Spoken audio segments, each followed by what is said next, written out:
வணக்கம். இது தமிழ் குரல். நான் உங்கள் பானு.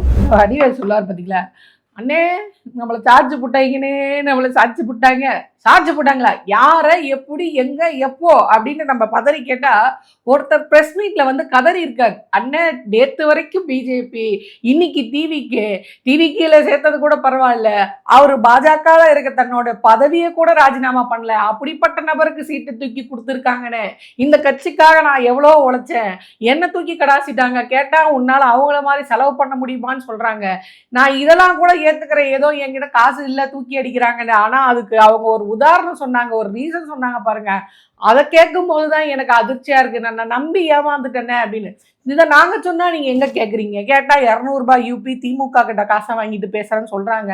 டிவிக்கும் பாஜகவும் ஒண்ணு தெரியாதவங்க வாயில மண்ணுன்னு எல்லா தரமும் நாங்க சொல்றோம். அண்டர் கிரவுண்ட் டீலிங் போயிட்டு இருக்குன்றோம். ஆனா நம்மள நம்புறதே இல்ல. எங்க அண்ணன் பயங்கரமா பாஜகவை எதிர்க்கிறாரு அப்படிங்கிறது.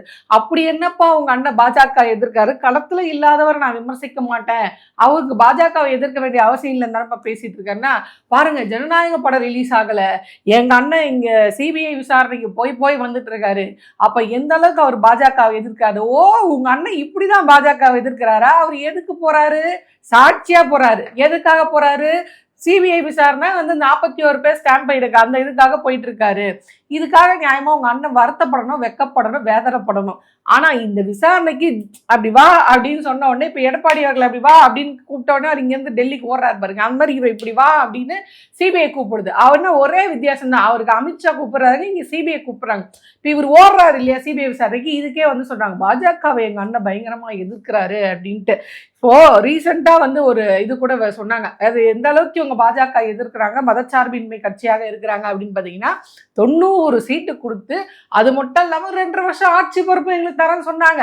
ஆனா எங்க அண்ணன் அதை மறுத்துட்டாரு அப்படின்னோட எல்லாருமே சொன்னாங்க, அப்பயும் உங்களுக்குள்ள அண்டர் கிரவுண்ட் டீலிங் இருந்தது முக்கியம் தான், உண்மைதானே அப்படின்றத ஆதவர்ஜினா போட்டு உடச்சிட்டாரு அப்படின்னு சொன்னதுக்கு எங்களுக்கு ஆதவர்ஜினால ஒரு மேட்டரே கிடையாது. ஏன்னா அவர் வந்து மாத்தி மாத்தி பேசுவார். இப்போ ரஜினியை வந்து திமுக மிரட்டுச்சு, அதனாலதான் ரஜினி சார் வந்து போயிட்டாரு, கட்சி ஆரம்பிக்க வந்தவரை திமுக மிரட்டி அவர் போயிட்டாருன்னு சொன்னார்ல. அடுத்த நாளே ரஜினி ரசிகர்கள்லாம் வச்சு செஞ்சு கழுவி ஊத்துற உடனே இவங்களாம் ஒரு ஆளை செட்டப் பண்ணி அவரு வீரவாசனெல்லாம் பேசுறாரு. ரஜினி சார் ஏதாவது பேசுனீங்கன்னா இந்த கட்சியில நான் இருக்கேன் கேட்கறதுக்குன்னு வாண்டடா ஒரு ஆளை ஏற்பாடு பண்ணி மேடையில தன்னைத்தானே திட்ட வச்ச பெருமையெல்லாம் ஆதவர்ஜுனா அவர்களை தான் போய் சேரும். ஸோ அதை மாதிரி அவங்களுக்கு மாற்றி பேசுறது, ஏன்னா அப்படி மீன் பண்ணலை, நான் இப்படி மீன் பண்ணேன், ஜென்சின்னு ஒரு இதை போட்டு இப்போ கூட கோர்ட்டில் விசாரிக்க போகிறாங்க பார்த்தீங்களா, அதுக்கு கூட நான் அப்படி மீன் பண்ணல இப்படி மீன் பண்ணேன் அப்படின்றப்ப நான் நினைக்கிறேன் ஸ்கூல் படிக்கும் போது ஆப்போசிட்ஸ் மீனிங்கு, இந்த பொருள் தருகை எதிர்ச்சொல்லாக இருக்கு பார்த்தீங்களா, இது ஒழுங்காக படிக்கலன்னு நினைக்கிறேன், தப்பாக மீனிங் பேசிட்டு இருக்காரு. சரி, இவர் இப்போதான் பேசினாரு, இதோட வாய் மூடி சும்மா இருந்தாரான்னு கேட்டால் அதுதான் இல்லை. நான் இந்த கட்சியில இருக்க வரைக்கும் இந்த கட்சியை போட்டு கொடுக்கறது மட்டும் தான் என்னோட பிரதான வேலை. அதில் தலைவருக்கு தில்லி எவ்வளோ அப்படின்னு பார்த்தீங்கன்னா மேடையிலே போட்டு கொடுப்பார். என்னன்னா இன்னைக்கு அப்டேட்டா ஒரு நியூஸ் சொல்லியிருக்காரு, என்டிஏ கூட்டணியில எங்க தலைவரை சிஎம் ஆக்கிறதுக்காக கூப்பிட்டாங்க, ஜப்பான்ல ஜாக்கி ஜான் கூப்பிட்டாங்க, இது அமெரிக்கால மைக்கேல் ஜாக்சன் கூப்பிட்டாங்க, என்டிஏ கூட்டணியில எங்க அண்ணனை சிஎம் கூப்பிட்டாங்க, எங்க திறகம் நாங்க மதச்சார்பின்மை அப்படின்ற கொள்கையை இறுகப்பட்டு இருக்கோம், அதனால நாங்க வந்து அந்த சிஎம் பதவிக்கு ஆசைப்படாம நேரடியா உங்களோட மக்களா நாங்க கூட்டணி வச்சிருக்கோம் அப்படின்னு ஒரு கதையை போட்டு இன்னைக்கு ஓப்பனா உடச்சிட்டார். நாங்க வந்து பாஜக கூட டீலிங் பேசினது உண்மை. அப்ப நான் சிபிஐ விசாரணை இத்தனை நாள் அண்ணன் டெல்லிக்கு போனதெல்லாம் என்னாச்சு?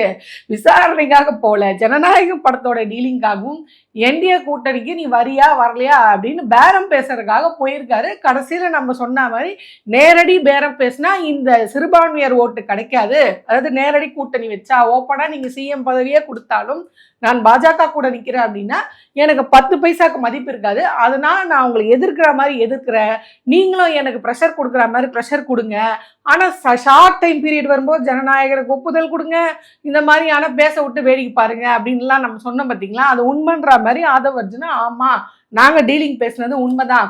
அதில் இவர் நயினார் நாகேந்திரன் கடைசி வரைக்கும் வாய்ப்பு இருக்கு பார்ப்போம். அப்போ என்னன்னா இது கடைசி வரைக்கும் இந்த இதை வச்சுட்டு இருக்கு. என்டிஏ கூட்டணிக்குள்ள விஜய் வருவாரா வரமாட்டாரான்னு.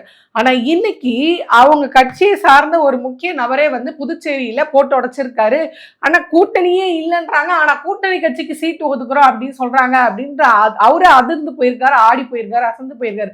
ஏன்னா உங்களுக்கு தான் கூட்டணி கிடையாதுடா, அப்புறம் கூட்டணி கட்சிக்கு எப்படிடா சீட்டு ஒதுக்கிறீங்க அப்படின்னு நாக்கு புடுங்குற மாதிரி வந்து கேள்வி கேட்டிருக்காரு. அதாவது புதுச்சேரியில ஒரு குறிப்பிட்ட தொகுதியில முருகன் அப்படின்றவரை என்ன பண்ணியிருக்காரு அப்படின்னு பாத்தீங்கன்னா, அவரை கூப்பிட்டுருக்காரு புசி ஆனந்த் அவர்கள், வாண்டடா வாங்க, நீங்க வந்தா மட்டும் போதும், உங்களுக்கு நாங்க வந்து சீட்டு கொடுக்குறோம் அப்படின்னு சொல்லியிருக்காங்க.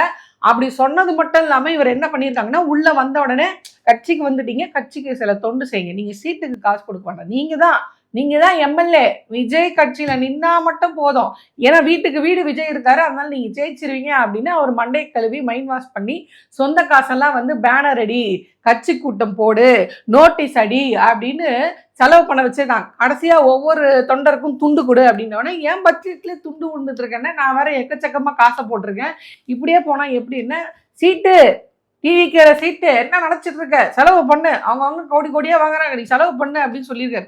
இவரு துண்டு விழுந்தாலும் பரவாயில்ல, நம்ம முன்னாடிதான் சீட்டு வந்திருக்கு, நரி ஊழ விட்டுருச்சு, என் காசு கிடைச்சிடும் அப்படின்ற மாதிரி புசி ஆனந்த் சொல்லிட்டாரு, நமக்கு சீட்டு கிடைச்சிடும் அப்படின்னு நம்பி இவரும் வந்து கை காசெல்லாம் போட்டு செலவு பண்ணியிருக்காங்க. நான் தான் சொல்லியிருக்கேன், டிவி கேக்கு ஒரு ஒன் ஃபைன் டே ஒன்று இருக்கும், அன்னைக்கு உண்மையை தூக்கி போட்டு உடச்சிருவாங்க அப்படின்னு.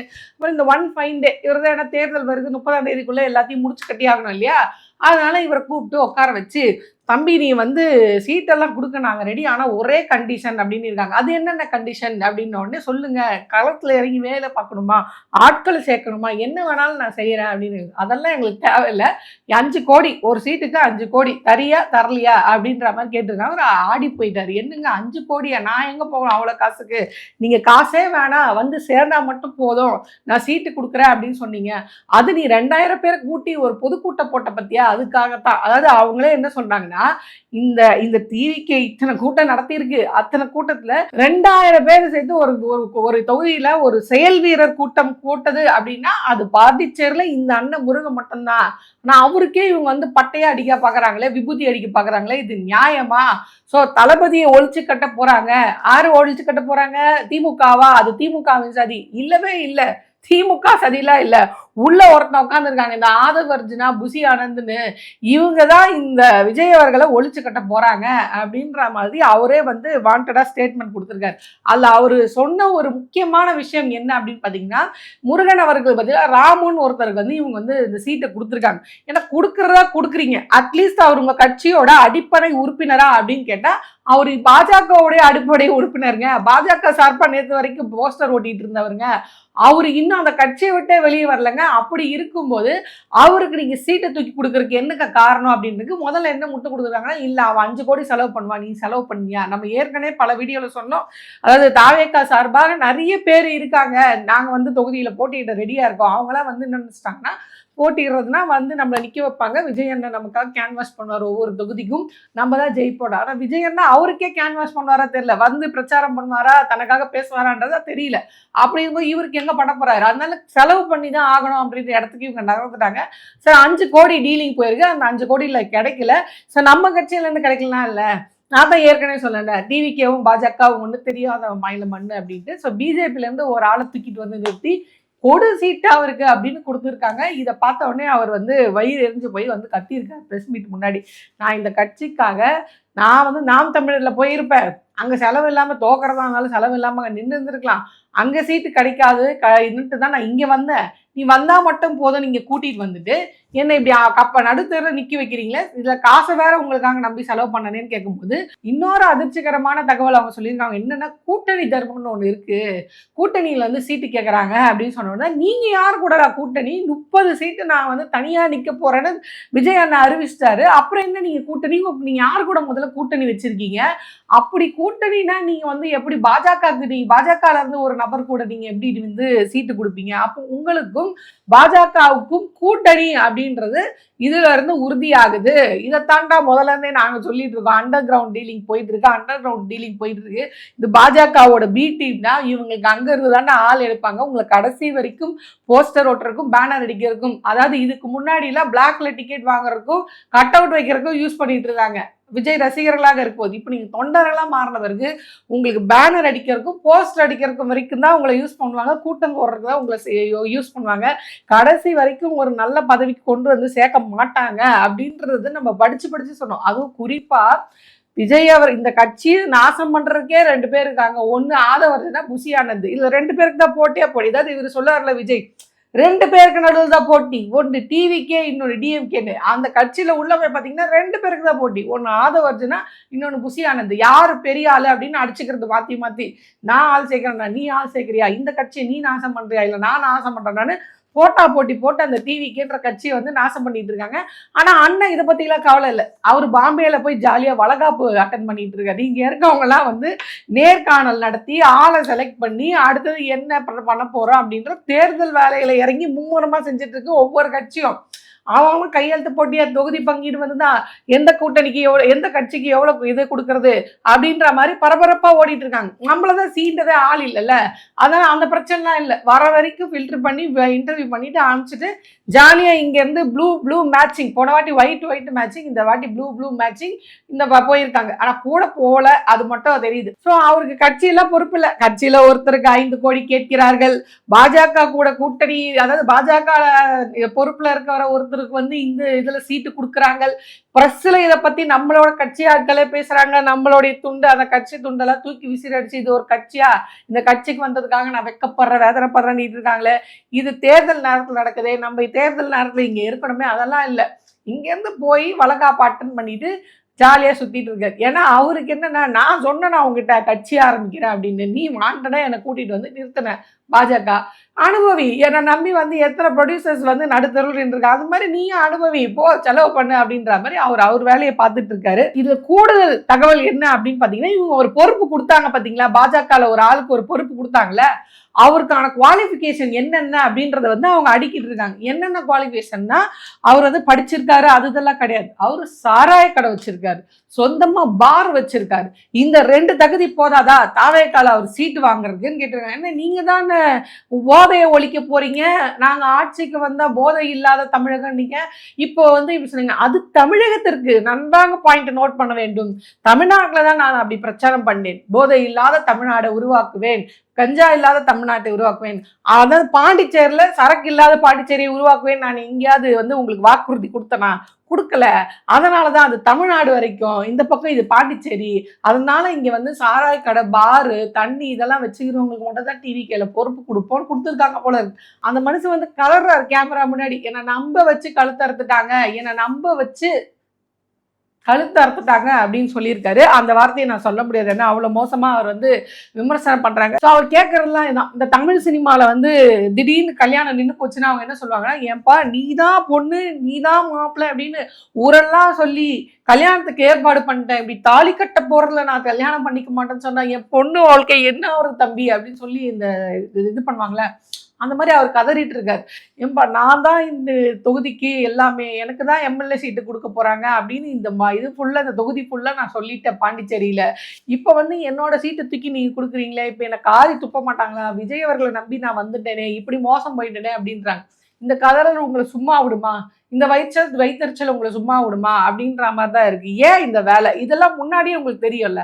தேர்தல் செலவு பண்றதுக்கான ஆட்கள் இருந்தா மட்டும்தான் அவங்கள வந்து நிக்க வைக்க போற அப்படின்றது தான் உங்களோட இதுன்னா, இப்படி ஏன் ஏமாத்துறீங்க அப்படின்ற மாதிரி தானே கேள்வி வருது. அதுல இன்னும் மோசமான விஷயம் என்னன்னா, இவ்வளவு நடந்த பிறகும் அந்த கட்சியில இருக்கக்கூடியவங்க என்ன சொன்னாங்கன்னா, இது எதுவுமே எங்க விஜயன் எனக்கு தெரியாது, புசி ஆனந்த், ஆதவர்ஜுனா இந்த மாதிரி 2ஆம் கட்ட தலைவர்கள் இந்த மாதிரியான தகவலை கொண்டு போய் சேர்க்க விடாம இந்த மாதிரி இவங்களா கொள்ளடிக்கிறாங்க, இந்த கட்சியை நாசப்படுத்துறாங்க அப்படின்னு இன்னுமே தன்னுடைய சொந்த காசை இழந்து நடுத்தருக்கு வந்துட்டேன் அப்படின்னு அவர் கதறாரு பார்த்தீங்களா. இன்னுமே அவர் நம்புறாரு விஜய் அவர்கள் நல்லவர், விஜய் அவர்களுக்கு இந்த விஷயம் போய் சேரல, ஒரு சீட்டுக்கு 5 கோடி வாங்குறாங்க, இந்த மாதிரி அநியாயம் பண்றாங்க இவங்க தான் அப்படின்னு கடைசி புசி ஆனந்த் அவர்களை தான் அவங்க வந்து குறை சொல்றாங்க. விஜய் வந்து இன்னுமே நம்புறாங்க.